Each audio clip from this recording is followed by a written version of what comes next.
നമസ്കാരം, ഞാൻ വിജേഷ് വള്ളൂർ. നമുക്ക് Nifty, bank Nifty, fin Nifty എന്തൊക്കെയാണ് സംഭവിച്ചിരിക്കുന്നത്, വരും ദിവസങ്ങളായാലും നമുക്ക് എങ്ങനെയാണ് കൃത്യമായിട്ട് ഈ ഒരു ട്രെൻഡ് മാനേജ് ചെയ്യേണ്ടത്, ഏതാണ് റൈറ്റ് ആയിട്ടുള്ള ഒരു സപ്പോർട്ട് റെസിസ്റ്റൻസ് എന്ന് നമുക്ക് നോക്കാം.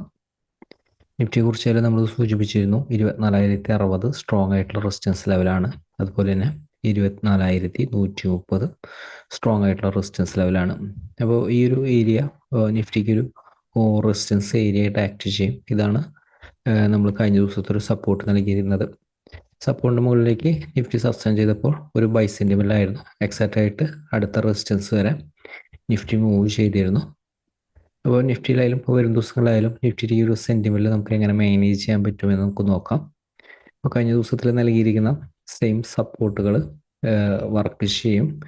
24,130 തന്നെ 24,130 താഴെ നിഫ്റ്റിക്ക് സസ്റ്റെയിൻ ചെയ്താൽ നിഫ്റ്റിയുടെ ഈ ഒരു ബൈർ ഓപ്പർച്യൂണിറ്റി ആയാലും നിഫ്റ്റി ഇതിൻ്റെ ഒരു മുകളിൽ നിലനിൽക്കുമ്പോൾ ബൈർ ഓപ്പർച്യൂണിറ്റി കിട്ടിക്കഴിഞ്ഞാൽ യൂട്ടിലൈസ് ചെയ്യാവുന്നതാണ്. പക്ഷേ 24,130 താഴെ നിഫ്റ്റിയുടെ ഷോർട്ട്സ് തന്നെയാണ് കൂടുതൽ ഇമ്പോർട്ടൻ്റ് നൽകേണ്ടത്. അടുത്തൊരു സപ്പോർട്ട് 24,060 സപ്പോർട്ട് വരുന്നത്. അതുകൊണ്ട് തന്നെ നിഫ്റ്റി ഓപ്പൺ ചെയ്യുന്നത് ഗ്യാപ് ഡൗൺ ഓപ്പണിംഗ് ആയിരുന്നാലും ഈ ഒരു റേഞ്ചിലായിരുന്നാലും പ്രത്യേകം ശ്രദ്ധിക്കുക. സപ്പോർട്ടിലെത്തി ബൗൺസ് ചെയ്യുമ്പോൾ ബൈർ ഓപ്പർച്യൂണിറ്റി യൂട്ടിലൈസ് ചെയ്യാം. റെസിസ്റ്റൻസിന് മുകളിലേക്ക് സസ്റ്റെയിൻ ചെയ്താലാണ് പിന്നെ അടുത്തൊരു ബൈ സെൻറ്റിമെൻ്റിൽ യൂട്ടിലൈസ് ചെയ്യേണ്ടത്. നിഫ്റ്റി ഓപ്പൺ ചെയ്യുന്നത് വലിയൊരു ഗ്യാപ്പ് അപ്പ് ഓപ്പണിംഗ് ആണ്. അതിന് ശേഷമായാലും തുടക്കത്തിൽ പ്രോഫിറ്റ് ബുക്കിംഗ് വന്നാലും 24,130 താഴത്തേക്ക് സസ്റ്റെയിൻ ചെയ്താൽ ഷോർട്ട്സിൻ്റെ ഓപ്പർച്യൂണിറ്റി യൂട്ടിലൈസ് ചെയ്യാം. അല്ലെങ്കിൽ ഇതിൻ്റെ മുകളിൽ ബൈക്കാണ് സാധ്യത കൂടുതൽ. അപ്പോൾ ഈ ഒരു റേഞ്ച് കുറച്ചൊരു ഇമ്പോർട്ടൻ്റ് ആയിട്ട് വർക്ക് ചെയ്യും. 24,130 എന്ന് പറയുന്ന ഈ ഒരു ലെവല്. അപ്പോൾ നിഫ്റ്റിയിലും ലോവർ ലെവൽ ഏതാണ് സപ്പോർട്ട് നമുക്ക് നോക്കാം. അപ്പോൾ നിഫ്റ്റിയിലും ലോവർ ലെവൽ സപ്പോർട്ട് നോക്കാം. 24,060 താഴെ 24,005 ഇൻ കേസ് ഓപ്പൺ ചെയ്യുന്നത് ഗ്യാപ് ഡൗൺ ഓപ്പണിംഗ് ആണ്. സപ്പോർട്ടിൻ്റെ ഒരു താഴെയാണോ സപ്പോർട്ടിൻ്റെ മുകളിലാണോ നോക്കുക. സപ്പോർട്ടിലാണെങ്കിൽ ബൈക്കാണ് കൂടുതൽ സാധ്യത. 24,005 മുകളിലേക്ക് ഈ ഒരു ലെവൽ മാനേജ് ചെയ്യേണ്ടത്. 24,005 താഴത്തേക്ക് വന്നാലും 24,005 മുകളിലേക്ക് സസ്റ്റെയിൻ ചെയ്താൽ മാത്രമാണ് ബൈർ ഓപ്പർച്യൂണിറ്റി യൂട്ടിലൈസ് ചെയ്യേണ്ടത്. സെയിം ക്യാനിൽ തന്നെ സ്റ്റോപ്പ് ലോസ് ഇട്ടുകൊണ്ട് ബൈർ ഓപ്പർച്യൂണിറ്റി യൂട്ടിലൈസ് ചെയ്യാവുന്നതാണ്. Lower level support 23,910 support. 910 break ചെയ്താൽ 800, 830 അടുത്താണ് സ്ട്രോങ് ആയിട്ടുള്ള ഒരു സപ്പോർട്ട് വരുന്നത്. ലോവർ ലെവലാണ് നിഫ്റ്റിയിലും ആ ഒരു സ്ട്രോങ് ആയിട്ടുള്ള ഒരു സപ്പോർട്ട് വരുന്നത്. അതിനനുസരിച്ച് മാനേജ് ചെയ്യാനായിട്ട് ശ്രമിക്കുക. ഹയർ ലെവലിലേക്ക് വേറെ 24,200 200 ആണ് റെസിസ്റ്റൻസ്. 24,200 മുകളിൽ പോയാലും 24,200 താഴെ നിലനിന്ന് കഴിഞ്ഞാൽ പ്രോഫിറ്റ് ബുക്കിനാണ് സാധ്യത. ഷോർട്ട്സ് ആൻഡ് ഓപ്പർച്യൂണിറ്റി കിട്ടിയാൽ യൂട്ടിലൈസ് ചെയ്യാം. ഇപ്പോൾ ബാങ്ക് നിഫ്റ്റിയുടെ സിറ്റുവേഷൻ ആയാലും ഇന്ന് നോക്കുക. എന്തായാലും റെസിസ്റ്റൻസിൻ്റെ മുകളിലേക്ക് സസ്റ്റെയിൻ ചെയ്തപ്പോൾ ബൈ സെൻറ്റിമെൻ്റിലായിരുന്നു. അപ്പോൾ വരും ദിവസങ്ങളിലായാലും ഈ ഒരു സപ്പോർട്ട് തന്നെ ബാങ്ക് നിഫ്റ്റിയുടെ സപ്പോർട്ടായിട്ട് ആക്ട് ചെയ്യും. അപ്പോൾ ഏതാണ് റൈറ്റ് ആയിട്ടുള്ള ഒരു സപ്പോർട്ട് റെസിസ്റ്റൻസ് എന്ന് നമുക്ക് നോക്കാം.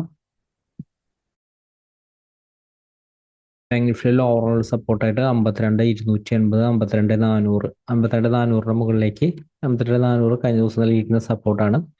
52,400 താഴത്തേക്ക് വന്നാൽ ഇതിൻ്റെ മുകളിലേക്ക് സസ്റ്റെയിൻ ചെയ്താൽ ബൈയുടെ ഓപ്പർച്യൂണിറ്റിയാണ്. ഷോർട്ട്സ് ആൻഡ് പൊസിഷൻ എക്സിറ്റ് ചെയ്യുക. ഇൻ കേസ് 52,280 താഴെ സസ്റ്റെയിൻ ചെയ്താൽ 52,300 താഴെയാണ്. 52,280 എടുത്താൽ മതി. 280 താഴെ ഒരു ക്യാൻഡിൽ ക്ലോസ് ചെയ്താൽ ഷോർട്ട്സ് ആൻഡ് ഓപ്പർച്യൂണിറ്റി യൂട്ടിലൈസ് ചെയ്യാം. 52,010 അതിൻ്റെ താഴെ കഴിഞ്ഞ ദിവസം നൽകിയിരിക്കുന്ന ഒരു സപ്പോർട്ട് ലെവലുകളാണ് സപ്പോർട്ടായിട്ട് വർക്ക് ചെയ്യുക. ബാങ്ക് നിഫ്റ്റി റെസിസ്റ്റൻസ് കുറച്ച് ഹൈയിലാണ്. അപ്പോൾ in case gap up opening ആയിരുന്നാലും പ്രത്യേകം ശ്രദ്ധിക്കണം. റെസിസ്റ്റൻസ് ഉണ്ട്, ഷോർട്ട്സിൻ്റെ സാധ്യത. ഇൻ കേസ് ഇതിൻ്റെ മുകളിലേക്ക് സസ്റ്റെയിൻ ചെയ്താൽ മാത്രമാണ് ബൈർ ഓപ്പർച്യൂണിറ്റി. അല്ലെങ്കിൽ റെസിസ്റ്റൻസിൻ്റെ മുകളിൽ ഓപ്പൺ ചെയ്തതിന് ശേഷം ബൈർ ഓപ്പർച്യൂണിറ്റി കിട്ടിയ യൂട്ടിലൈസ് ചെയ്യാം. 52,960, 53,090 ഇതാണ് ബാങ്ക് നിഫ്റ്റിയുടെ റെസിസ്റ്റൻസ് വരുന്നത്. ഫിൻ നിഫ്റ്റി നമുക്ക് നോക്കാം. ഫിൻ നിഫ്റ്റിയുടെ സിറ്റുവേഷൻ ആയാലും എന്നാലും ഫിൻ നിഫ്റ്റി റെസിസ്റ്റൻസിൻ്റെ മുകളിലേക്ക് സസ്റ്റെയിൻ ചെയ്തിരുന്നു. അതിനുശേഷം റെസിസ്റ്റൻസ് നൽകിയിരുന്നത് 23,600 അപ്പോൾ 23,600 മുകളിലാണ് ഫിൻ നിഫ്റ്റി സസ്റ്റെയിൻ ചെയ്ത് അവസാനത്തെ ഒരു സെക്ഷൻ നിലനിർത്തിയിരുന്നത്.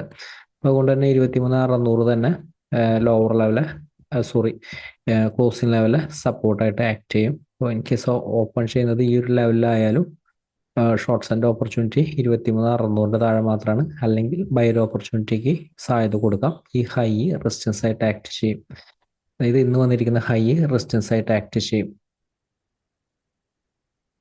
നിഫ്റ്റിയിലെ സപ്പോർട്ടായിട്ട് 23,555, അതിനുശേഷം 23,500. ഇതാണ് ലോവർ ലെവലിലെ സപ്പോർട്ടുകൾ വരുന്നത്.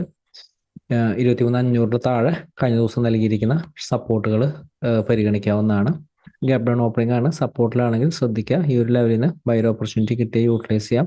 53,555 താഴെ 23,555 താഴെ മാത്രമാണ് ഷോർട്ട്സ് ആൻഡ് ഓപ്പർച്യൂണിറ്റി. ഇതിന്റെ താഴെ സസ്റ്റെയിൻ ചെയ്താൽ ഷോർട്ട്സ് ആൻഡ് ഓപ്പർച്യൂണിറ്റി യൂട്ടിലൈസ് ചെയ്യുക, അല്ലെങ്കിൽ ഇതിന്റെ താഴെ ഓപ്പൺ ചെയ്താലും ഷോർട്ട്സ് ആൻഡ് ഓപ്പർച്യൂണിറ്റി യൂട്ടിലൈസ് ചെയ്യാം. 23,500 എത്തുമ്പോഴേക്കും പ്രോഫിറ്റ് ബുക്കിംഗ് നടത്താനായിട്ട് ശ്രമിക്കാം. മാർക്കറ്റിലെ വലിയ അവസരമായിട്ട് നമുക്ക് ഒരു ദിവസം അപ്ഡേറ്റിൽ വീണ്ടും കാണാം. Thank you.